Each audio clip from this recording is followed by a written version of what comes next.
This is Samuel from Animal. This is Adrian Cowan from Seven Spires. This is Mike from Devil Driver. Hi, this is Mark from Dragon Force. This is Nora from Battle Beast, and you're listening to the Great Metal Debate Podcast.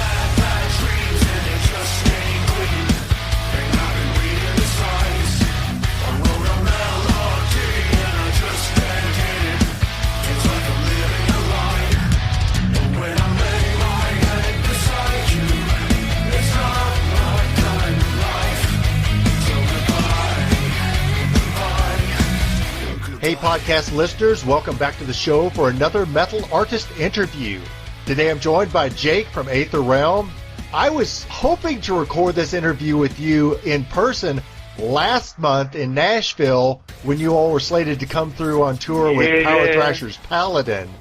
Man, I was so disappointed when that tour was canceled. Me too, man. I was all like, there was a while where I thought where we were still going to like fly under the radar, like before people knew it was as bad as it was.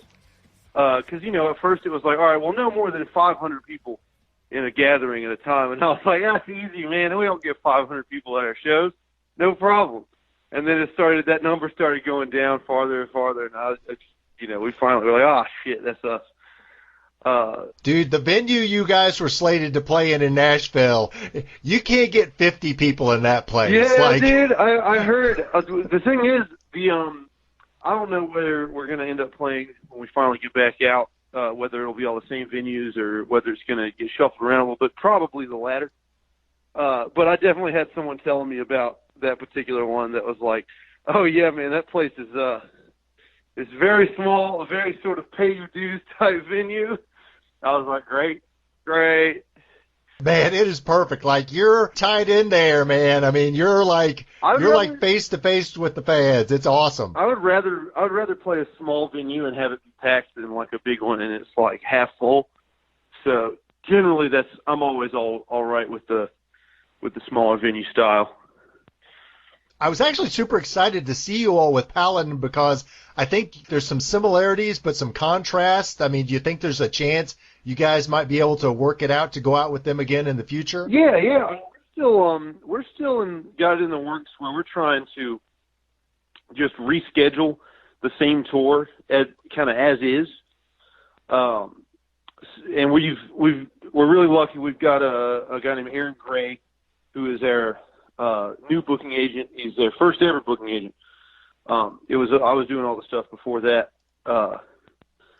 and he's been fantastic about trying to help us figure out when exactly we're going to be able to get back out on the road and trying to keep it as close to our original plan as possible, just pushed back. So we got a lot of help on that end, which I'm grateful for, and hopefully we'll be able to just do the tour, same run, same places, just a little later than planned. So ideally, yes, we will be able to smash it out with Paladin. We've got multiple sets of dates lined up to try and we're trying to be as we're trying to be diligent about getting back as soon as we can, as soon as it's safe to do so, for people that are coming out to the shows and all that. So it's possible it's going to be late this year, but it's possible it's going to be next year. We really don't know. So we've got a couple options lined up, and we're going to see what works.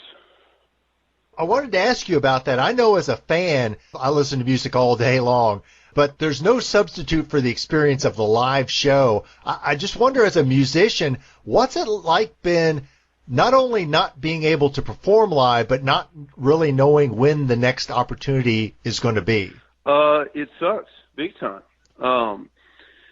This particular situation has its positives and negatives, because for us, we kind of exist as a band in sort of a permanent state of like frantic getting prepared for the next thing that's coming up. We always have a pretty rigorous schedule of okay, we're going to smash out this album. It's going to be by this date. And then immediately at the same time that's coming out, we're going to be on tour. We got to do a music video. We got to go out and film that on this one little weekend where we don't have anything scheduled. And so we kind of cram all this stuff in.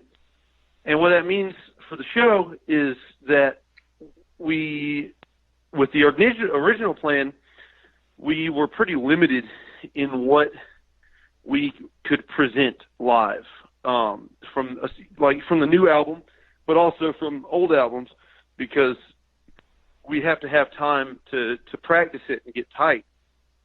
So when everything's happening, bam, bam, bam, like right back to back, it can be difficult to build sort of the perfect live set exactly how you want to, because you have to take into account, okay, well, we have time constraints, so really we have the ability to bring in, 3 new songs into the set list and get them tight enough so that we feel good about playing them live.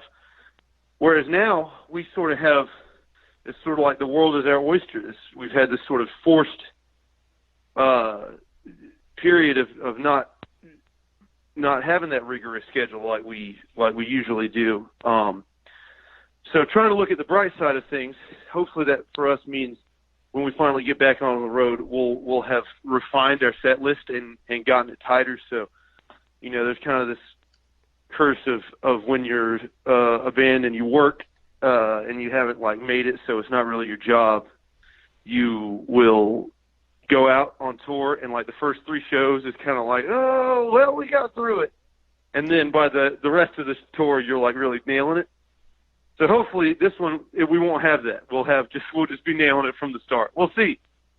I know you guys in the past have had the opportunity to tour with some killer bands like Glory Hammer and Ailstorm, who have honed their craft. How did those experiences shape you guys as a band as far as your approach to playing live and song selection, etc.? I think 2 things, actually. So the first thing is, when we toured with Ailstorm for the first time in 2016, we were a really tired band. We were exhausted.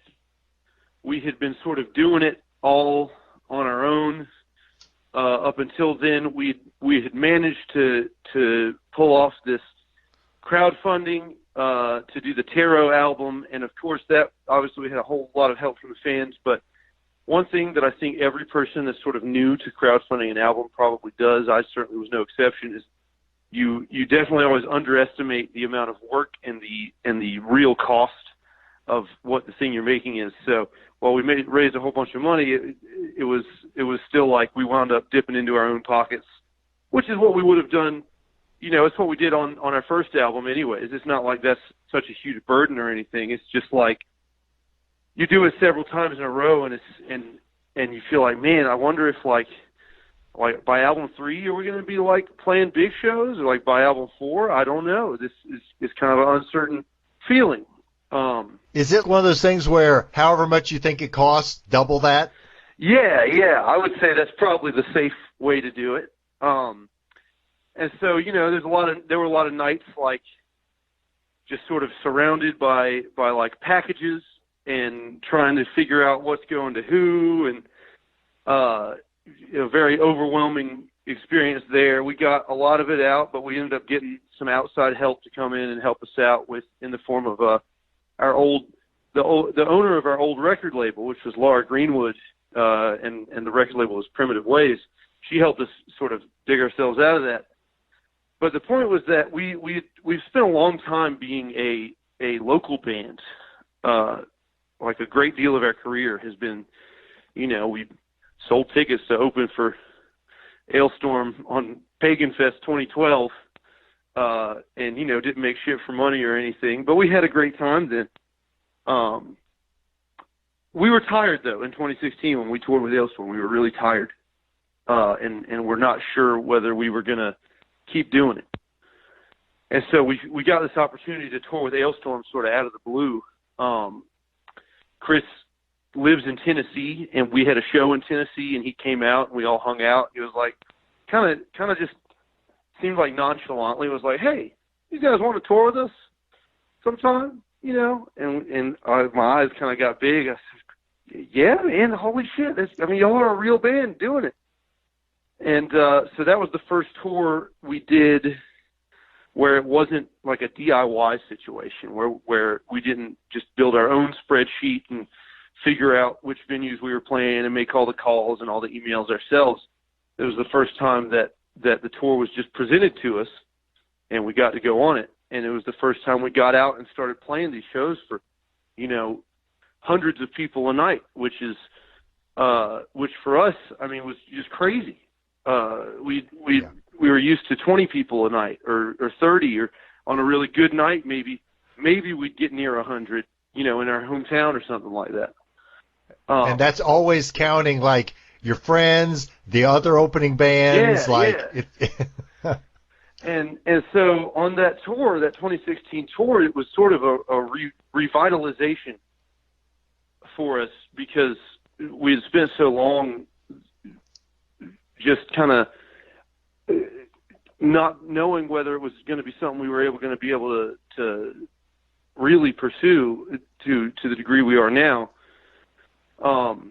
And so we got out there, and all of a sudden we're playing these big shows for a whole tour in a row. It wasn't like a one-off where we opened for some bigger band. It was like, holy crap, we get to play these big shows like every night, all month. And so we ended up writing a song on that tour. We wrote the song "Hunger" on that tour, which was the first one on the new album that really got completed. And it's just all about that feeling of like, you've been hungry for it for a long time, but you're just tired and exhausted, and all of a sudden you get a little taste of what you could be doing if you don't give it up. And it's like, oh shit, okay, I'm hungry again. Let's fucking go. And so I credit Ailstorm and all the guys in there, and Chris. I think Elliot was the first member of Ailstorm to listen to us, and I appreciate that. He didn't do the sort of classic big band thing and like turn his nose up at the small band. He was like about it from an early on time. And then Chris kind of got on, and we've become friends, and I credit him a lot with us, sticking with it, because I think if he hadn't extended that invitation to, some little small dogs playing a dive bar in Tennessee, we might have said, okay, well, fuck it, let's just, I'm gonna go to fucking pharmacy school and be a pharmacist or something. Well, man, let's dive right into talking about the new album released just last week, titled Redneck Vikings From Hell. You kind of alluded to this earlier, but how long has the material on this album been in the works? Seriously in the works, it hadn't been all that long.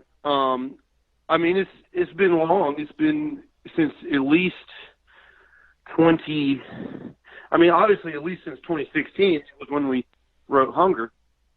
But you kind of have stages when you're putting an album together.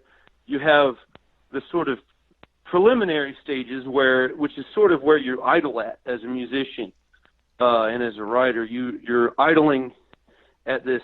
Okay, I got a cool idea. I'm gonna start putting that down, and you like pull up a Logic file or a Guitar Pro file, Pro Tools, whatever your weapon of choice is, and plink out some ideas.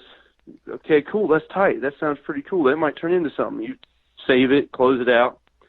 And you do that every so often, but you're not really like writing towards a particular goal. And so that's probably where we were at for a while. Tarot came out. So Tarot came out in did Tarot come out in 2017, Donnie? June? It's 2017. I'm looking at Metal Archives. Oh, good. Thank you. So obviously we've been working on this material since before Tarot, if we wrote Hunger in 2016. But I would say that we were in sort of idling mode with this album up until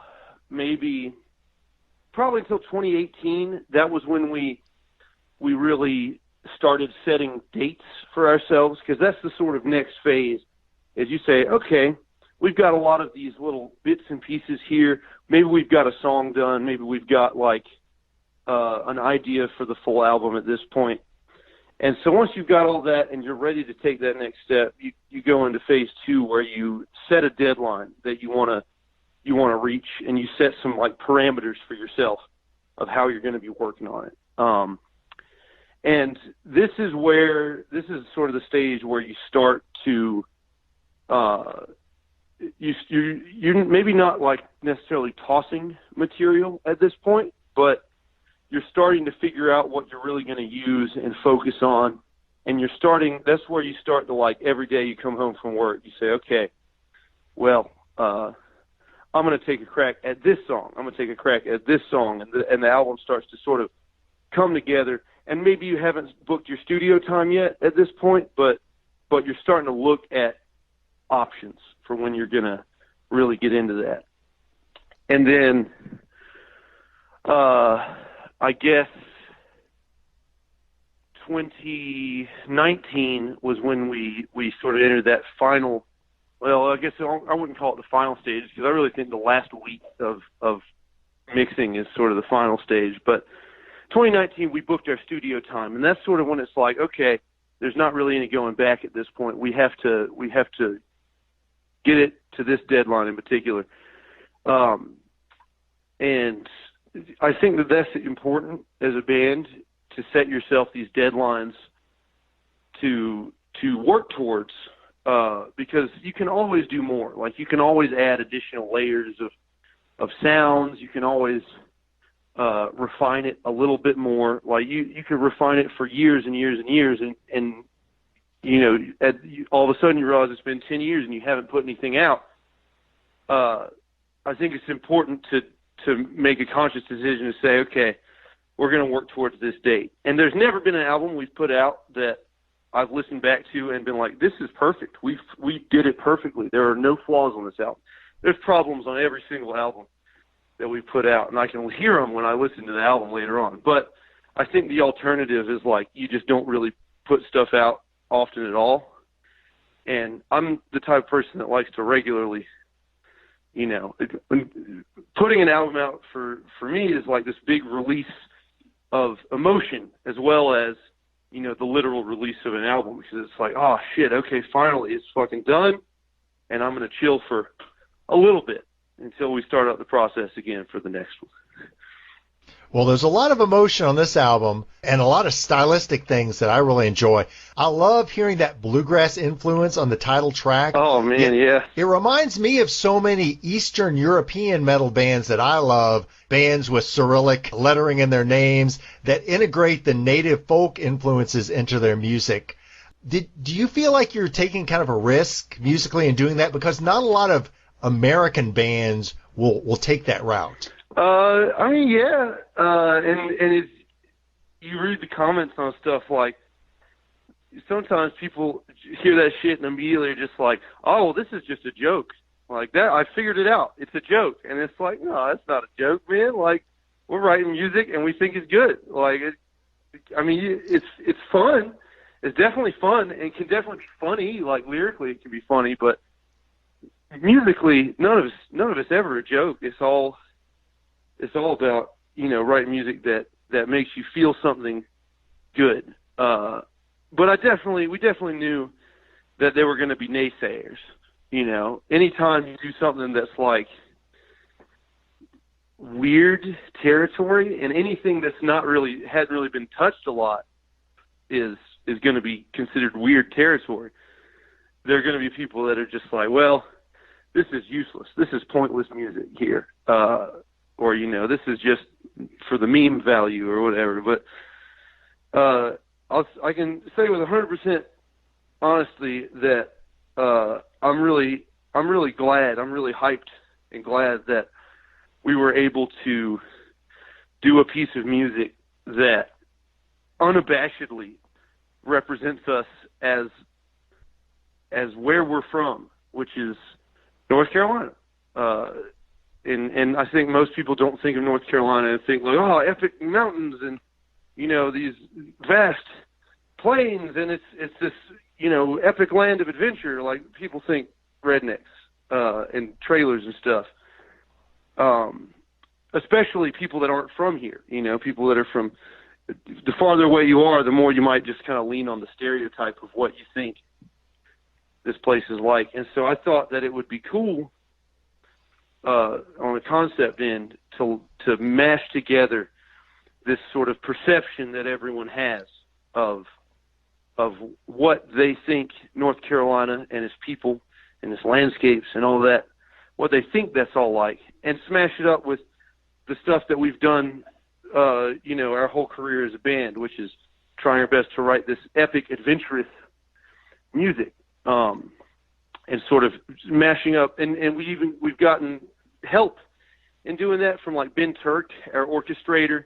He did a fantastic job with the orchestrations on Redneck Vikings, the song. I mean, the whole album too, but specifically that song was really reliant on his work. He was really channeling these sort of American composers. Aaron Copland would be like the big one. Right.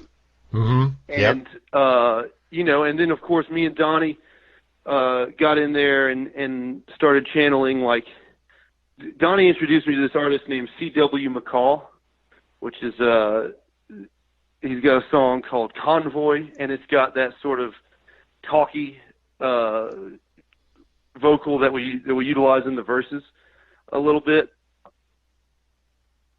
He writes music for truck drivers, is what Donnie has just told me. And other artists, a lot of other artists have done that too. Like, it's sort of Johnny Cash has a song called "A Boy Named Sue," and he sort of goes through that whole song doing this very like talking narrative verse style. And we just, I don't know, it just got stuck in our heads that maybe that would be fun to try. I mean, obviously my natural accent lends itself a little bit to that style. And I think I probably played it up a little bit on the recording as well, but that's what you got to do. So I'm glad that we've done something that, I mean, we're not a big enough band that I would say anything like, oh, we're going to change the perception of like the American South. I don't think we're going to do that, but maybe for some individuals, we will do that. Maybe for like a small group of people that wind up liking our music, we may cast a fresh light on, the folk music and the people of the American South, particularly North Carolina. Well, I love it. I love that cultural influence that you include. Now, you all have released several videos already from the album for Slave to the Riff, Goodbye, and TMHC. 3 very different songs. Can you give us some insight into how you selected those as the songs for videos? Yeah, we were fighting about it a whole bunch. There was a lot of arguing about it. We knew Goodbye was going to be one for a while because Goodbye was the first song that we got demoed out and then got recorded with Kyle O'Dell, and it was the song that got us signed. We had been talking to Napalm before Terror was out a little bit, but our timelines didn't line up. They wanted to release it later on, but we felt like, oh, well, we've had fans that have already paid for it. It doesn't really make sense, or it doesn't really feel right for us to arbitrarily push it back when people have already sort of gotten it from us, so it didn't work then, but we didn't end on bad terms or anything. It was just like, well, look, this isn't going to work right now, but don't lose our number. We're going to be back with more. And so Goodbye was the song that was first. That was our first, like, foray back into Napalm's DMs, I guess. It was like, hey, man, we got this new one. Check it out. I mean, I think it was really like that short of an email. We said, hey, remember us? Here's some new shit. Let us know if you're interested. And like pretty quick, they were like, yeah, all right, yeah, let's go. Let's fucking do it. And so that was the song that we signed the deal on. And so, and that early on, we kind of knew, like, we have this sort of aesthetic vision for how we want this video to look. We want to create this kind of synthwave, '80s vibe. Gerard, the director, called it this retro noir was what he was going for. And we had that planned for a long time, so we always knew that one. The second one that came out was Slave to the Riff, and that one was a pretty contentious spot for a single, because we were talking about doing Lean Into the Wind as one of the singles, but that was one of the options. We talked about doing Hunger for one of the singles. The label was desperate for us to do Redneck Vikings From Hell as a single. They wanted it so bad, because they were like, yes, I mean, this is the craziest shit. This is going to be such a meme. People are going to share this everywhere. And we had it all lined up. We had the video shoot booked and everything, and that was going to be the last video that came out.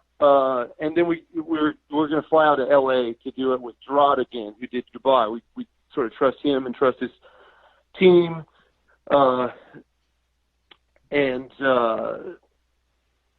So we got that as far as like booking the location, and then kind of right after that, because we had the story all planned out, and then right after that we got shut down by all the coronavirus shutdowns.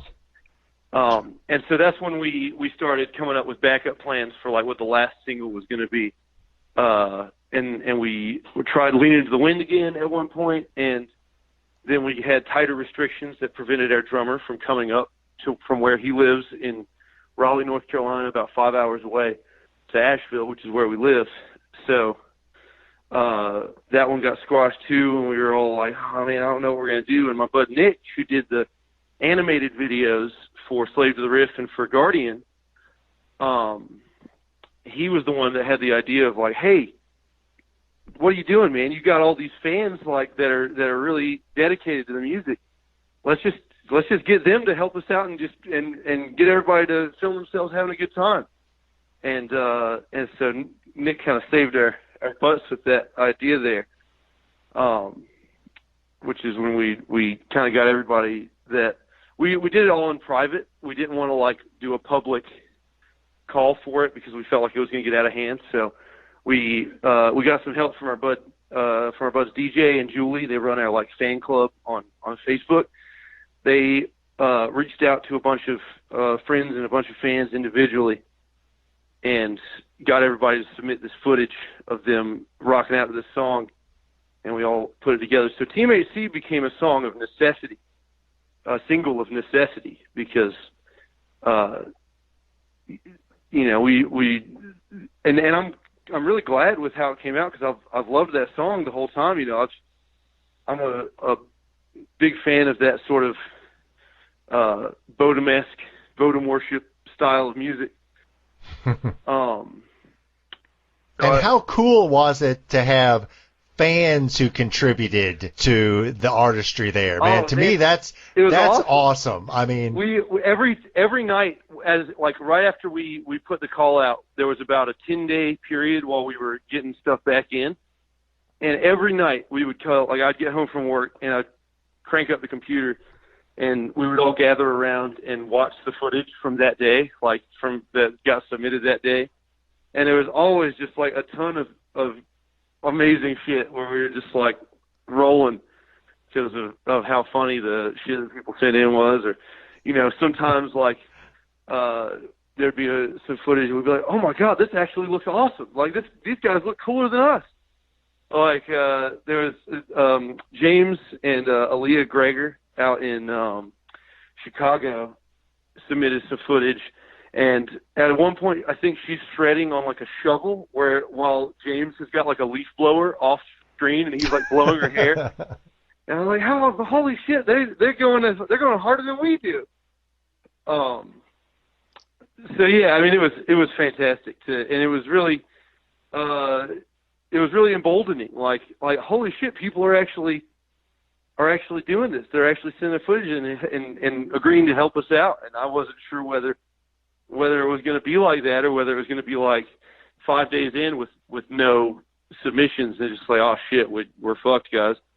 And our fans came through. Jake, I noticed from the TMHC video, you were sporting gear from our friends here in Kentucky in Cryptic Hymn. Oh, hell yeah. I love Cryptic Hymn. Yeah. Have you found, as you've had opportunities to travel around the country, that there are a lot of innovative independent bands like Cryptic Hymn that you see and then become fans of yourselves? Yeah. Oh, all the time, man. I mean, you book, especially on the DIY tours, the way you make so many friends because you're going around and you're really relying on each individual local community to help you make the show happen. And so, I mean, we've been touring since 2012, and every time up until very recently, it's been a matter of we make a spreadsheet with everywhere we want to play, and then we make a list of contacts in that area. And sometimes it's people we already know. Sometimes it's like you go on Facebook or MySpace, even way back in the day, where you could go on like Reverb Nation and search by location. That was a tool we utilized a lot. And you start finding these bands that, you're like, okay, well, these guys might help us. These guys might help us set up a show. And you end up sending a lot of cold emails and getting a lot of non-responses. But inevitably you get some golden-hearted people out there that'll be like, yeah, man, I'll help your band set up a show. We got a spot that we play. We'll, we can headline. Y'all can play the middle slot because that's always, when it's a DIY tour, you always want to play. You want to play the middle spot, like that's because the local band, like when you're DIYing it, the local band is like the band with the draw. Their friends are all there and everything. And if you try and big dog it and play last, everybody's gone when you play. So, yeah, a lot of very in Cryptic Hymn. Back in the day, they had a band, some of the same dudes, Dave, and I want to say Polinsky. Yeah, well, I know Dave Polinsky, and then I want to say John. There's a guy named John. I don't know if he's still in Cryptic Hymn, but he was in a band called Voyage of Slaves. That was Dave's old band. But that kind of turned into Cryptic Hymn, and with I want to say two of the same guys. Maybe Josh Mumford was also in both bands. Yes. Dave was one of those many golden-hearted dudes that set us up with a show, and we went out and played it, and got drunk together and had a good old time. We slept on his floor and all that. And he's a monster on guitar. So one of those things that happens is like you'll do a show with one of these bands, and you get there and you're like not knowing really what to expect, and oftentimes you just get blown away by the sheer technical prowess of these dudes that before this tour you'd never heard of in your life. And then usually what that turns into is every time you do a tour from then on out, it's like you hit up the guy. You'd be like, hey, Dave, we're trying to come back out. You think we can make it work? Yeah, man, let's do it. So yeah, a lot of bands like that where you go into it not knowing what to expect, and then you go see them play, and it's just mind-boggling. And you just have no choice but to buy their merch and shit afterwards. So cool that there's just a network of metal bands and fans out there. Oh, absolutely, yeah. I'm someone who's a huge fan of metal from Europe, places like Finland, the Netherlands, Russia. Me too, man. Me too. Yeah, you guys are obviously fans of that, and you can hear some of those styles in your music, albeit you've added your own Southern U.S. flair. I wonder, do you have a sense of why Melodeath, Viking Pagan, those genres aren't more popular here in the States? It frustrates the fuck out of me that they aren't more recognized than they are. I don't know. I really don't know. I mean, there's a lot of cultural differences between between Americans and Europeans.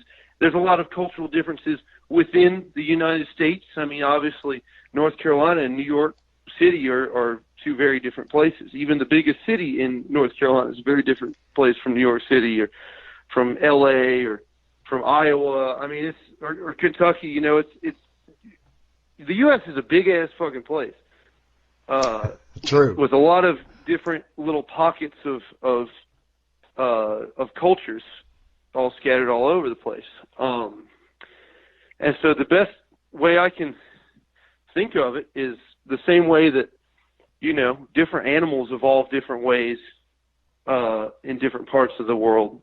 You're just gonna have the same situation with music. And so now we live in the internet age where the styles can be heard anywhere at all, and can be an influence on bands anywhere at all. But culturally, maybe people just they're not seeking it out because they're not used to it.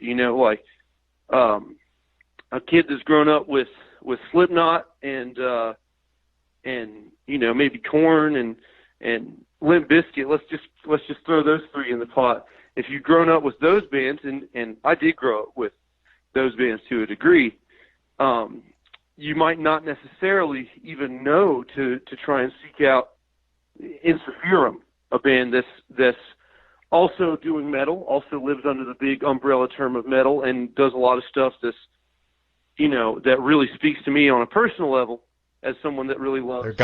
They're gods. Yeah, Jake. yeah. They if you've grown up with just pure action movies your whole life, where it's been like, oh man, yeah, Fast and Furious is like the fucking series for me. You may not know that out there you might later on in your life find Lord of the Rings, a very, very different type of movie, but still a very entertaining one. So I think it's just a natural evolution of music genres has led to the U.S. having that more. I guess the U.S. is built more around heavy music. It's got a lot of the metalcore and the deathcore got really big for a while here. I think there's been sort of a resurgence of American black metal lately, and obviously there's always been the hardcore scene and the punk scene going strong out here. And I just think I couldn't tell you all of the initial states that led to that happen any more than I could tell you why kangaroos are only in Australia. But that's just kind of what has happened. And I think it makes for an interesting global situation, having this sort of very, very disparate tastes amongst different, geographical locations.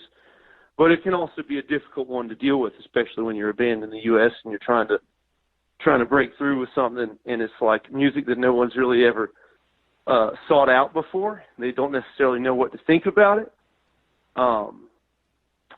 But I do think that there's also advantages with that as well, because you're liable to blow some minds.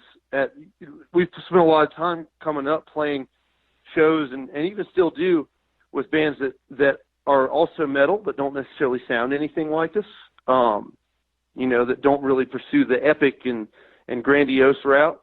They maybe try different approaches to writing. And so sometimes at those shows, there are some kids in the audience or adults in the audience that when you play the type of music you play, it speaks to them on a deep level, and they've just never heard anything like it before. And that's when you make these new, like, real, true fans that you're their introduction to a whole new world of music. So there's advantages and disadvantages, of course, to that being the case, but I couldn't tell you why it's the case. Well, I'll just say this. If you guys turn at least one American fan onto the Gothenburg style, you've done the Lord's work. I hope we have, man. I really hope that. I hope we get to the point one day, and it's possible that it's already happened for one person, but I hope we get to the point. I mean, it's definitely been the case that we've been a lot of people's first metal show. Like, a lot of people have come up to us, usually a little bit younger, and been like, this is my first ever metal show. This was crazy. This was awesome.